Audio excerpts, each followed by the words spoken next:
It's week 10 in the NFL, and we've got some huge totals potentially staring us right in the face, but Chris Meaney and I are staring them right back because we have laser vision. It's week 10, it's the pre-snap, and it starts right now. 585, ready. You're listening to the PreSnap podcast, brought to you by LineStar, the top-rated DFS tool set and #1 companion for DraftKings, FanDuel, and Yahoo Daily Fantasy. Go LineStar Premium now at LineStarApp.com. Now, here are your hosts, fantasy football experts Joe Pisapia and Chris Meaney. Hey, yo, what's up, everybody? It's me, Joey P. Joe Pisapia, and welcome to the pre-snap right here on the LineStar app. It is me, it's Chris Meaney, and it's you, and we're right here, as always, on the LineStar app. I want to remind everybody, if you're a fan of the program, go out and subscribe to the pre-snap. We're here every week for you. 2 DFS shows and a wagering show. I don't know what more you need out of that, but it's week 10. We're here already, and we got some fun games, including some big totals, Chris Meaney. I'm excited about some of these overs. Last week's big matchup with the Bucks and Seahawks didn't disappoint, and I don't think these will either. No, it doesn't seem that way. And I can't wait, actually, to watch a little Arizona and Tampa Bay. If you like points, you're going to get some points. 54, that total opened up. It's still pretty high. It has dropped a little bit, 51.5. But yeah, there's some big totals around the board. We got Green Bay and Carolina up at 47. You know, we don't usually dive too deep into the Monday Night Football and Sunday night games, but we have 2 just marquee matchups, Minnesota, Dallas, Seattle, and San Fran. A lot on the line with those teams. So it's going to be a fun week, man. Plus Falcons and Saints. I mean, that's usually a shootout as well. As bad as Atlanta's been, usually some points scored in those games. Yeah, and of course you've got the battle for the hearts and souls of bad New York football with the Jets and Giants. How could I forget about that? How could anyone forget about that? Oh man, all I know is at the end everyone's still going to be miserable. That's all I know. I cannot wait. I get to do my show. By the way, in case you're looking for a little free television on Sunday mornings, you can always catch me at 8 o'clock on DFS Today over on sportsgrid.com and on the FNTSY YouTube channel. I wear a little suit and tie. I'm all fancy. And then 9 o'clock, I host Roto Experts in the morning. But we do it live from the Meadowlands, and I can't wait to see the looks of just disdain on everybody as they're slowly just kind of trudging into the building, knowing that basically their seasons are over, and it's going to be beautiful. I can't wait. I'd be on my suit and tie-ish, little JT and Jay-Z for I mean, there's going to be a dark cloud. You're so street, Meaney. hanging over that stadium all night long. Yeah, Darnold and Jones. I don't know. There's as bad as they've been. There's still, as a football fan, you know, of neither of these teams. This is why I can kind of look at it a little bit differently. It's just, Jones and Darnold. Let's go. See what you got. Yeah, let's go. Let's go. What you got? Yeah, I mean, geez, I mean the Jets there, and then we laugh. Yeah, we do, but that's okay. Yeah. We can. We've earned this. We've earned laughing about this, so it's fun. But let's start with Ravens and Bengals. Now, the Ravens obviously coming off an absolutely enormous victory against the Patriots. It was in Baltimore. It was great, and now they get to go on the road, but they go on the road against Cincinnati, where Lamar Jackson, historically so far in a short, sample size, but still has been brilliant against the Bengals. And the Bengals are obviously just god-awful against the run. When you're looking at, the value on the board and stuff like that, I don't care what you have to pay. Lamar Jackson, 73 over on DraftKings. Mark Ingram is 71. On the FanDuel side, Jackson's 86, Ingram's 8. I can get into Andrews a little bit in this game, too. It's 68 on FanDuel and at 52 on DK. I think he's a nice value at the 52. But I'm going to fade away from Brown and those guys. I want to see them just run the football. And I think this is going to be a real good point day for the two of them.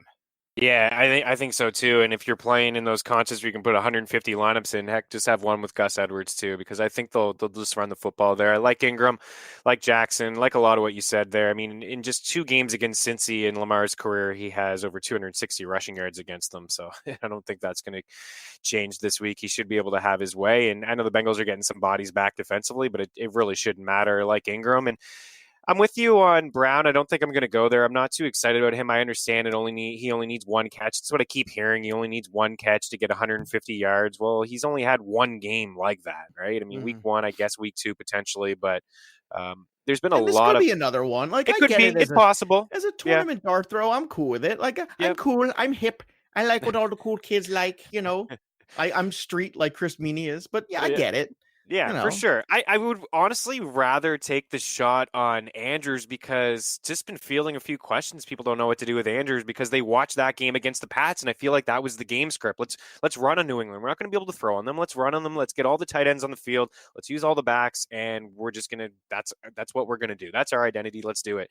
There's even still with Andrews having that bad game and a past couple have been quiet. He's still received 7 targets in every game but one. So he's still getting some volume. So I would take a shot on him in spots. Again, he only needs 1 catch as well. yeah. And look, it just as a reminder to everybody too. We've got the Redskins, Eagles, Patriots, Jaguars, Texans, Broncos all on bye. So if the show's a little shorter, which it won't be, we'll do everything we can to give you lots of good information and a lot of fun stupidity as well, because that's what we do here on the pre-snap. We entertain and inform, and we love to do that. We've also got a couple of key marquee matchups as well on Sunday night, Vikings Cowboys, which should be a great game, and then Seahawks 49ers on Monday night. So you're missing a lot of pieces in the main slate. It's a very condensed main slate, and the reason I'm bringing all this up is because you have to kind of be okay with some more chalk this week, because what you're basically limited in some of the options that are out there. So it's probably pretty smart to have Lamar Jackson lineups, to have, a Raven stack in here, because I don't know what your expectations are of Ryan Finley. Mine are not very high.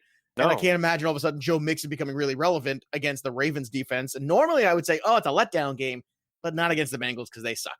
Yeah, I know. I thought about it as a letdown as well because, they're coming off the high. They beat New England, and then next week maybe a potential look ahead with Houston. And the Bengals have played teams pretty close this year, Baltimore including, right? That was a less than a touchdown. That was a 6-point game. But I don't see it here. I just think the defense has taken shape in Baltimore. There's a reason they're up at the top at 4K. Nobody had been sacked more in the NFL than Andy Dalton by the time they went into their bye, and he was later benched. So they're turning the page here. The defense, I like them a lot. So I don't see an upset either. I think Baltimore rolls. And you know what? Last week, chalk worked, right? Seattle, I mean, Russell Wilson and Tyler Lockett was complete chalk. DK Metcalf was chalky. All of that worked out. Even Ryan Fitzpatrick was chalky because he was so cheap. LineStar loved him. He was the best value quarterback on the board, and he returned value big time. He was chalky, but he worked out. So chalk is okay, especially with 6 teams on bye. Yeah, and look, AJ Green's coming back. I don't care. Spoiler alert. Actually, I don't care. Nobody cares. Doesn't. It's over. Nobody cares. It's over. Okay, I hope he has a good game. I do, but I'm not getting involved. All right. Speaking of awful, them Cleveland Browns at home against the Bills. So the quarterback that's struggling mightily gets to take on one of the better secondaries in the league that hits hard, that tackles well, and does everything you could possibly imagine. So I don't feel, I told you last week, I said I was going to have my Browns lineup. I'm a man of my word. I did. And I was cursing myself the entire time. What am I doing? Why did I think that could be a turnaround? But look, the opportunity was there, and that's what you take. You take that shot, because if it went off, it would have been a huge win, but it wasn't. Instead, it was a giant L, and I hope the Browns get pounded into oblivion. But that being said, let's talk about the Bills in this one. Josh Allen, clearly an option. I think we can all agree on that, yes? Yeah. Okay, so Josh Allen is an option this week. He's at 6,300 on DK, on FanDuel 75. Devin Singletary on FanDuel is just 67, over on DK 5K. And I just want to point out, I want to point this out because I feel like, Chris, we're starting to now get the second half Devin Singletary that we anticipated getting during the draft season. And then when McCoy got ousted, we all thought, oh my God, the window moved up. And then week 1, we saw, oh my God, look at what he's doing. And then the injuries came, and it's been kind of spinning our wheels since. But it's kind of feeling like the worm's starting to turn here for Singletary. Yeah, you could see week 8 against Philly, and I thought maybe it was just because of the weather and they were down, and the Eagles are a tough team to run on. But he was involved more than Gore, and then I was like, okay, we'll definitely get our answer against Washington, and a team that they should be able to roll. They'll be up in the game. What's going to happen? And it was Singletary getting the majority of the touches and the snaps, and Frank Gore had a couple opportunities at the goal line, and he got stuffed in each of them. So I think he's done. This is Singletary's backfield now. You'll get a little bit of Gore, I'm sure. There is going to be that threat of maybe him stealing a goal line touch again. But just look at Singletary in the last couple of weeks, and that price at DraftKings is awesome. I mean, he's got 10 targets and 7 catches. He's going to be involved. He almost had 100 yards in the first quarter last week because of his involvement through the air, and he's just so explosive after he gets the ball. I like him a lot. So very interesting with him. Have you seen Kareem Hunt's price? I mean, I feel like he may only touch the ball 5 to 8 times, 10 max, but he's 3K. That's really, you know what? Here's 3K. Okay, here's what I'll say about this. Okay, you're right. He does, and look, always do such a ball 3 times that he could be relevant. I can understand it this week because if you want to go up to the top of the board, stack that Saints game, right? Or get involved with Lamar Jackson, Ingram, whatever you like. If you want to go Breeze and Thomas and Murray or whatever, you're gonna kind of need a little bit of a break somewhere. I think there's worse things to do than that. I don't think it's nuts. It's not the greatest. It's not a single entry play. I think we can agree on that. No. I don't even. It makes me sick. It makes me sick to think I'm even gonna do this in one lineup. But I will because I do like Kareem Hunt. I do too. Well, I know what he's capable of.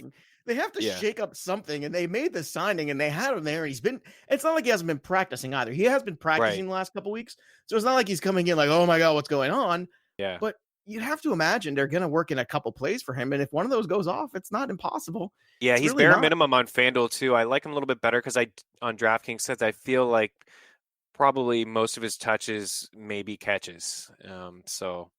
Yeah, and that's what I mean. On DK makes sense. Yeah, catch 4 balls maybe. It's like anything's possible, but I don't know, man. It's been pretty awful. It's funny over on the LineStar app. I was looking at what the best values overall in FanDuel were, and despite the price, the 2 best values on the board according to all the tools and everything, it's still Lamar Jackson. And I don't know how it can't be. I mean, honestly, pay the premium, get the premium. I think there's nothing wrong with that. Anything else to mention, Bills Browns? Because I'm pretty much done with this. Yeah, that's it. Just to point out something that Odell Beckham started week 1 at 81K, now he's 61. Just wanted to point out, $2,000 cheaper. I think I just threw up where in my we are. mouth a little. Yeah, and he's gonna get white this week, so yikes.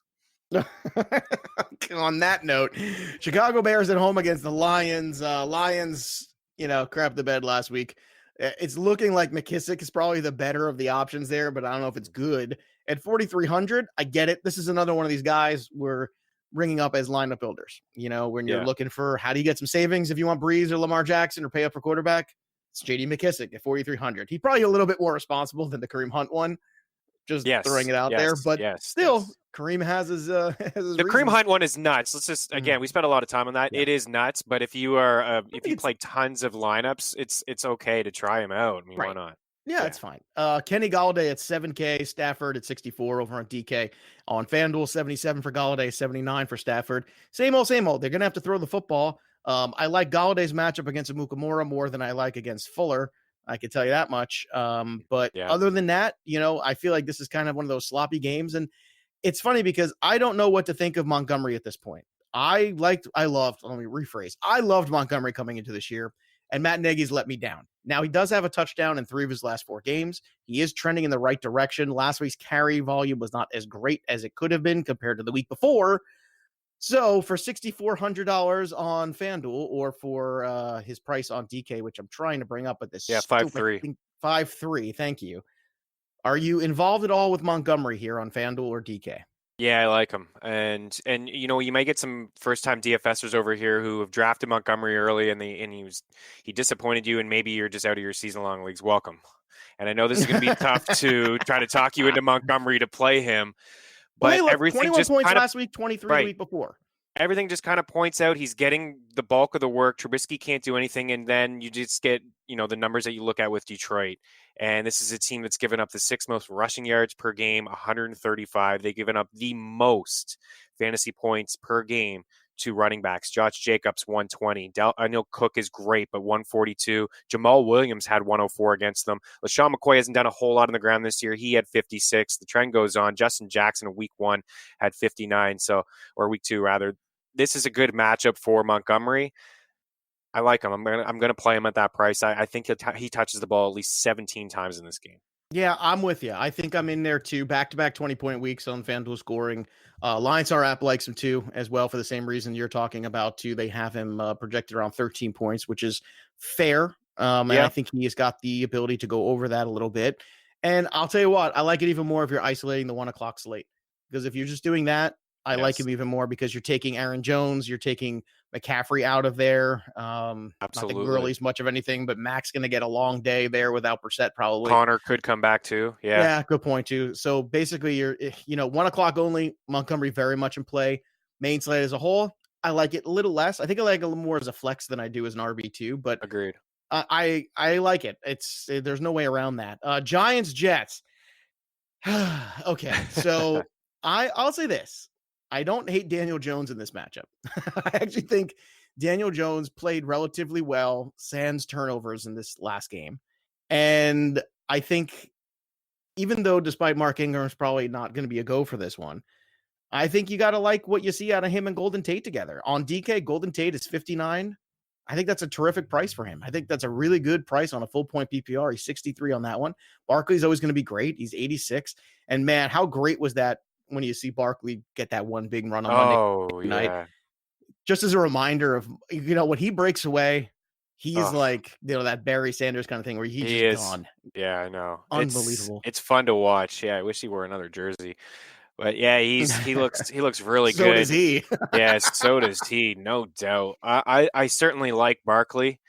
You're definitely rolling the dice with Bell. He's not gonna practice all week. Adam Gase says he expects him to play, but he's dealing with a knee and ankle injury. And we've been down this road with Bell, just waiting and expecting it to happen. It just hasn't happened. So I wouldn't really go there with him. I love Golden Tate. You're right. Ingram is already ruled out of this game. He's getting a second opinion on his foot. Don't know about Shepard. Looked like he was close to trending last week, and then he sat out. He's been really dealing with concussions. It could just take one shot. So we could get a lot of Tate, and on the other side, a lot of Crowder.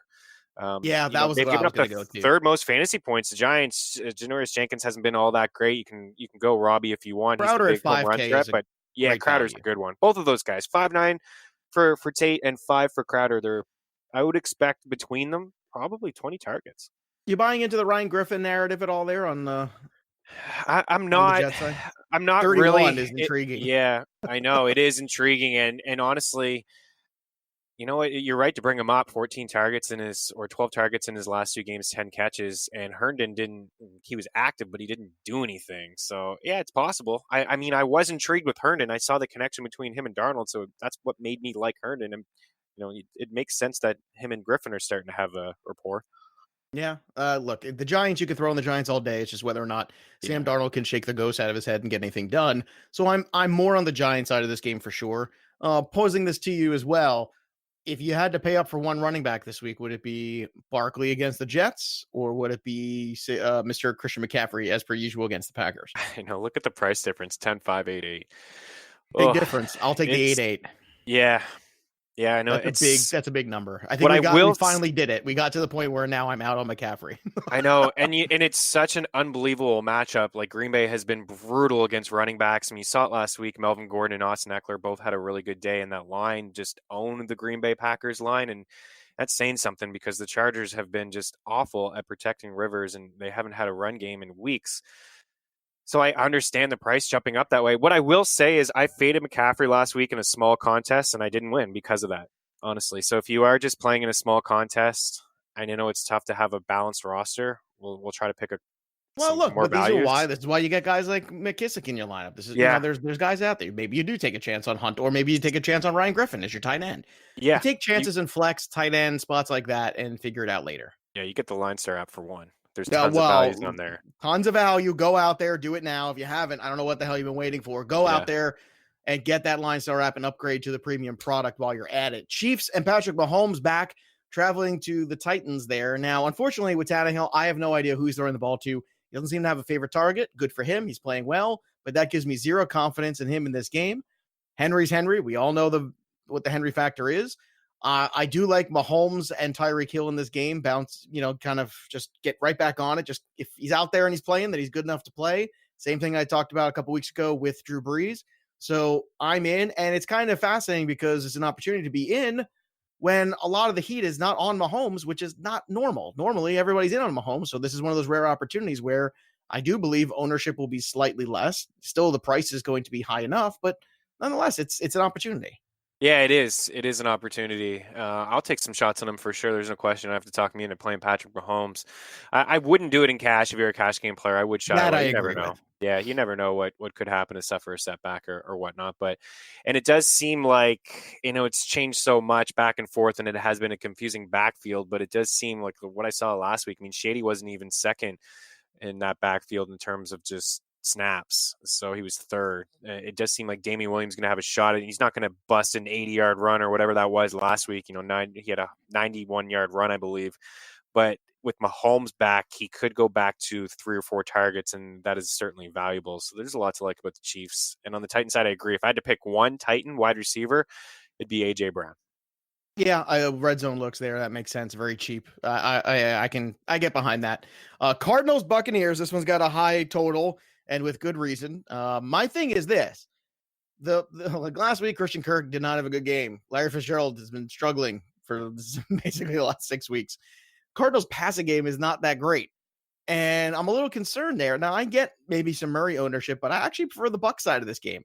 I prefer Jameis Winston. I prefer Mike Evans. I prefer Godwin. I even like Ronald Jones with the caveat that they've come out and say, hey, we're going to have a little bit, Ronald Jones has earned more touches in the offense. I like it. Yeah, he has.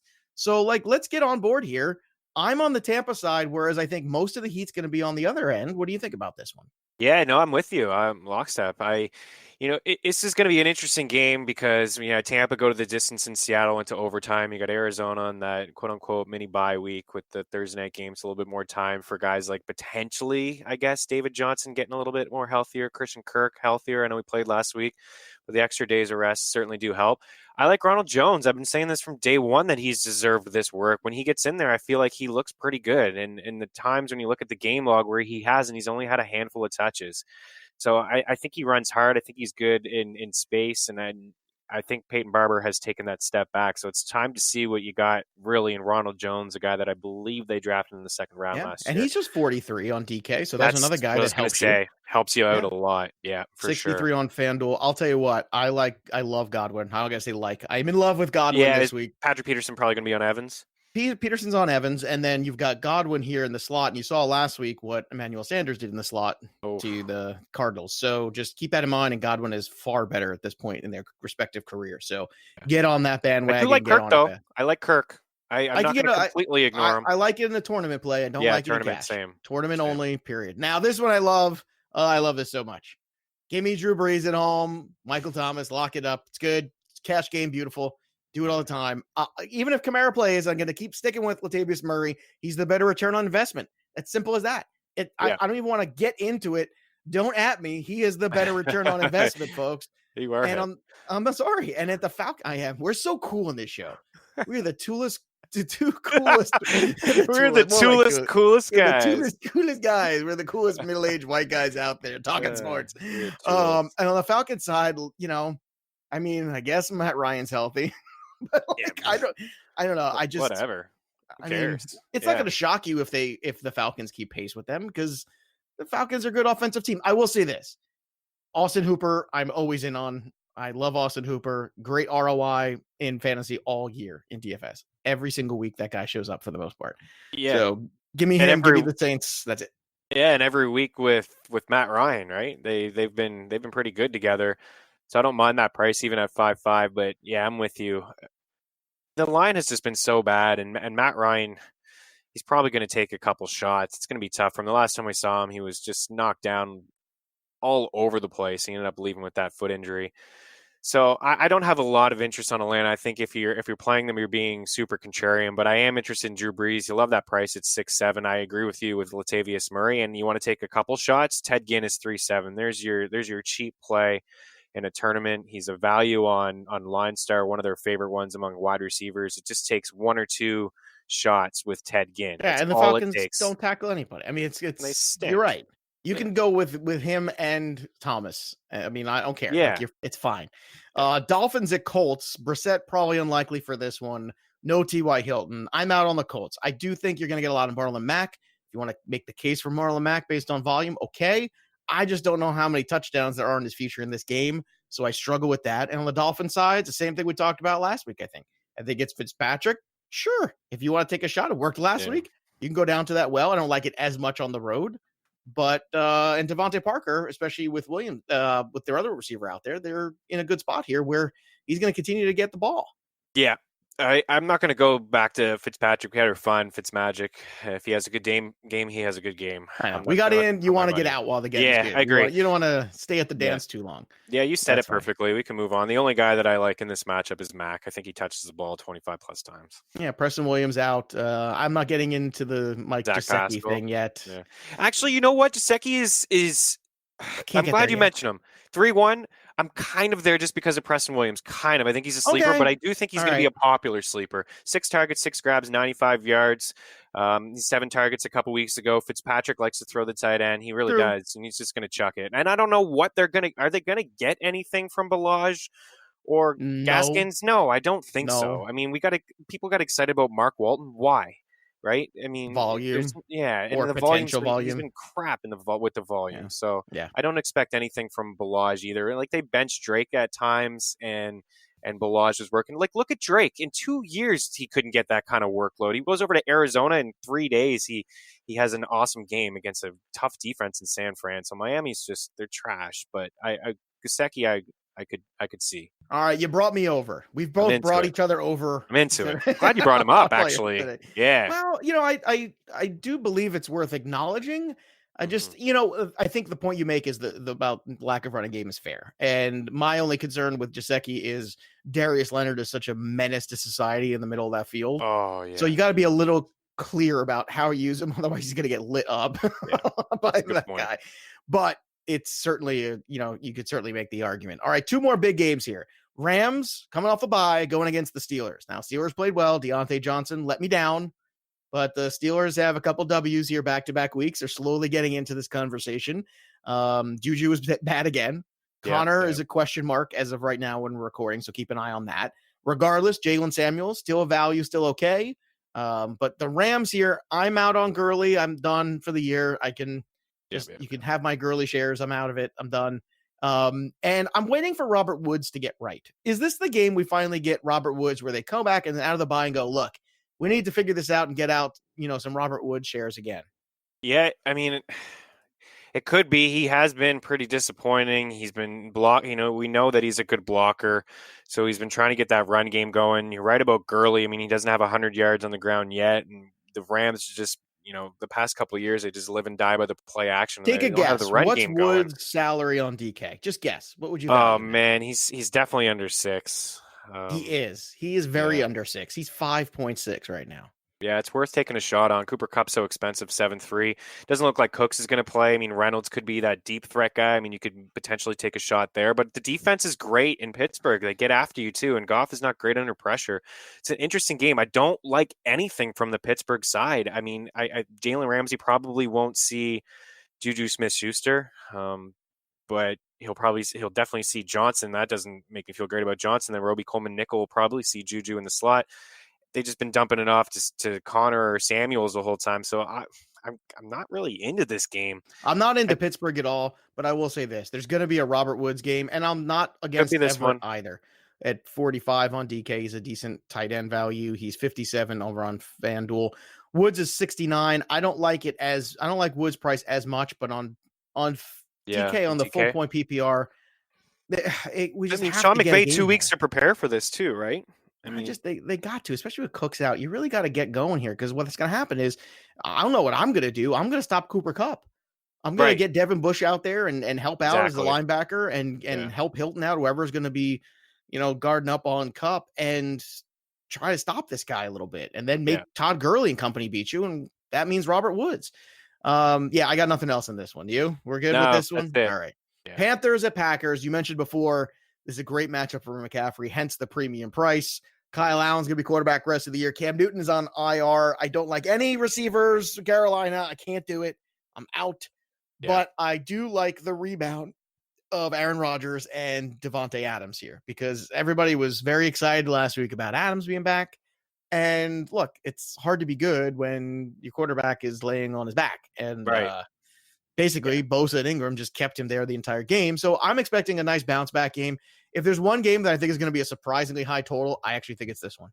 Yeah, it certainly could be. I think McCaffrey will have his way. Just look at the track record again. Cook, 151. Philip Lindsay had 81. Royce Freeman had 63. Howard had 87. Sanders 72. Like they've really been able.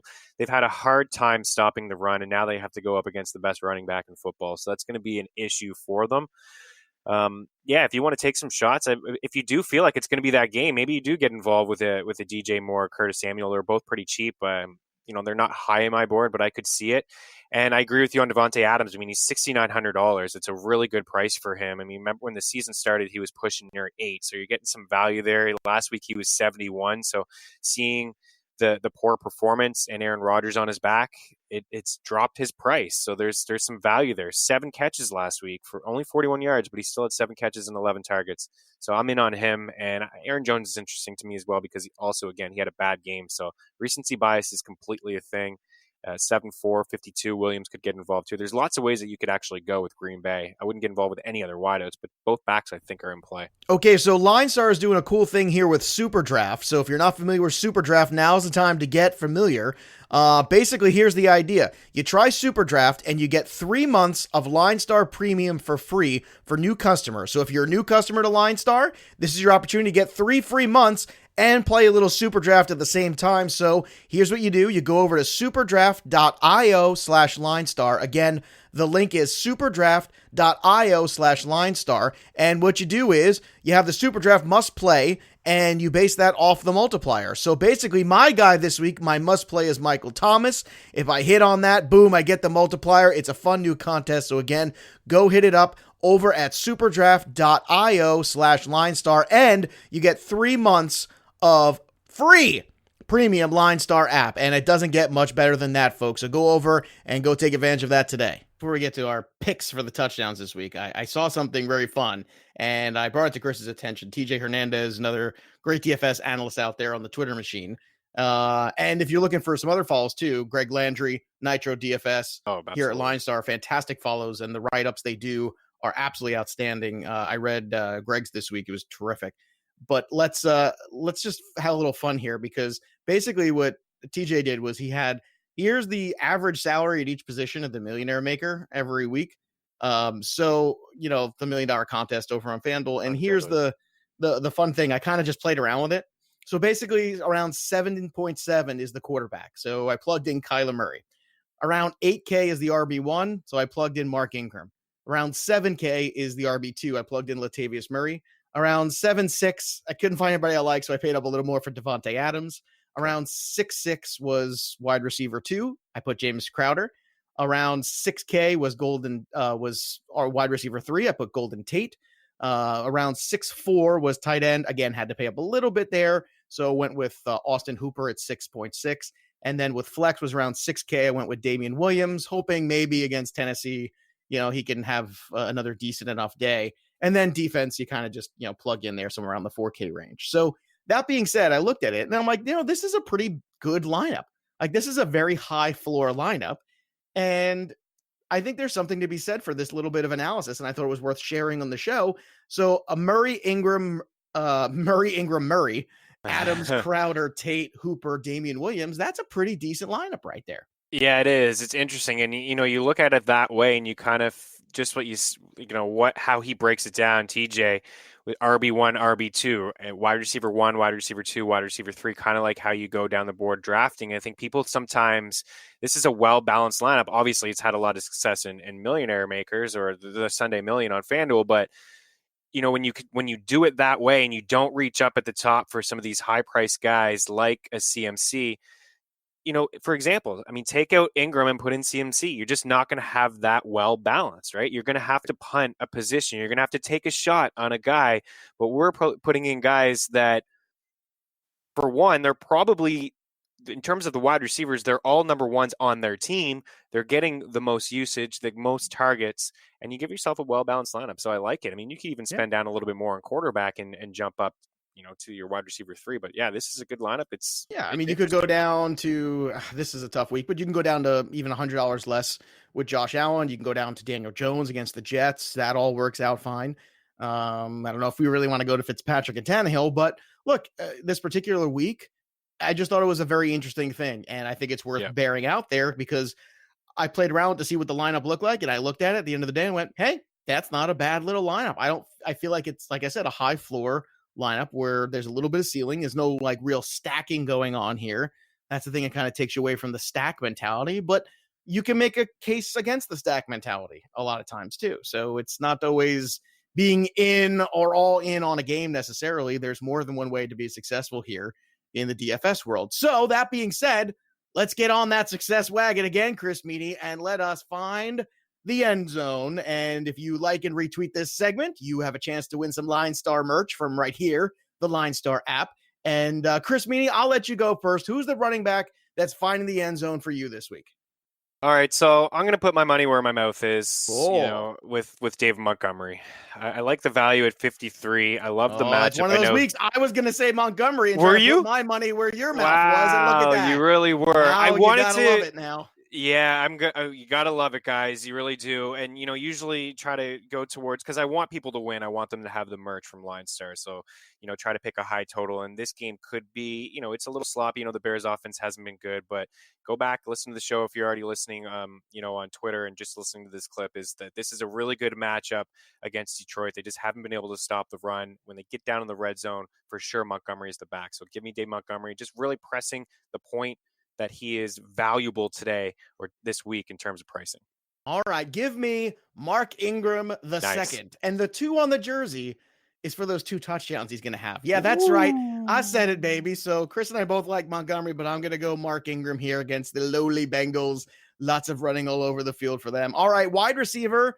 Recency bias is a hell of a drug, and I think people are off Davante Adams. Not me. So give me Davante Adams at home, getting right with Aaron Rodgers after a pathetic outing from the Packers last week. They rebounded home and give Carolina a good run for their money with Davante Adams finding the end zone. How about you, Chris? Well, we're on the same page. I wrote down 4 guys. I wrote down Montgomery, Ingram, and Adams in there as well. So, we are just completely on the same page here. So, Fantasy brothers. Fantasy brothers. I'm going to have to go with Chris Godwin. That was my other one. That was my 4th. All right, look at it. And we never do this. We never talk about this ahead of time. That's why it's always fun, because we just got to have our guys and then we come into the show. So Amazing. Look at that. Amazing. So look, that should make everybody feel pretty confident. If we're this confident in this crew of guys, you should be confident in this crew as well. So there's a lot to like here on the board. So there you have it. It's Godwin, it's Adams, it's Ingram, it's Montgomery, and it's you winning some free stuff. Everybody loves merchandise. All right. That'll do it for me and Chris Meaney this week. We'll be back again, as always, tomorrow. So make sure you subscribe to the PreSnap so you know when the wagering show drops. Mike Rand and I will be back. My Chargers run came to an end. I'm very sad. So now Mike will tease me about it tomorrow. So if you want to hear me get made fun of, you can listen tomorrow on the podcast. It's going to be a good time. So I had a good run, 7-1. I'll take it, but what are you going to do? Nice, all right. Nice. In the meantime, you can follow us on the Twitter machine at Chris Meaney, at Joe Pisapia 17, at LineStar NFL, and of course at LineStar App. That'll do it for me and Chris Meaney. The pre-snap is over. It's time to break the huddle because there's nothing left to do now except sit down, win. You've been listening to the PreSnap podcast, brought to you by LineStar. Hit subscribe, tell a friend, and stay tuned for the next episode from fantasy football experts Joe Pisapia and Chris Meaney.